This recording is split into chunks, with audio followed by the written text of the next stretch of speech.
Hello मित्रांनो, आता तुमचा जो क्लास 10 आहे त्याचा जो सायन्स 1 चा जो पेपर आहे तो 10 मार्चला आहे. आता मी तुम्हाला काही सायन्स 1 मधील चे काही इम्पॉर्टंट क्वेश्चन्स आहेत ती मी तुम्हाला सांगणार आहे. जर तुम्ही तेवढे जरी चे क्वेश्चन केले तरी तुम्हाला हमखास वरची 4 पैकी 4 मार्क 100% पडतील. आता कोणकोणते ते रिझन्स आहेत जस्ट बघा.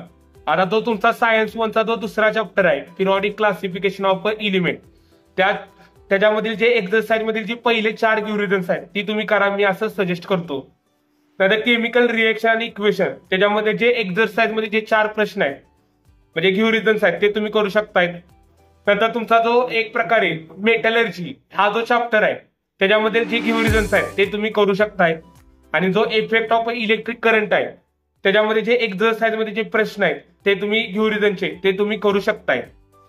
ह्या चॅप्टर वरील तुम्हाला कमीत कमी 2 रिझन तरी फिक्स येतात. म्हणजे तुमचे हे जरी 4 चॅप्टर तुम्ही चांगल्या पद्धतीने केले असतील तरी तुमचे 4 मार्क रिझन वरचे फिक्स आहेत. आणि जर तुम्हाला बघा वेळ कमी असेल तर मी सजेस्ट करतो की एवढे रिझन करा. हमखास ह्याच्यावरून तुम्हाला 4 पैकी 4 रिझन वरचे मार्क पडतील.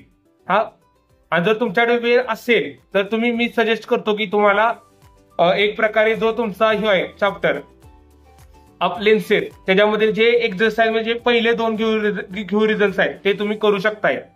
आणि जर वेळ नसेल तर तुम्ही हे पहिले जे मी तुम्हाला 4 चॅप्टर सजेस्ट केले त्याच्यावरचे रिझन जरी तुम्ही केले तरी चालतंय. हा,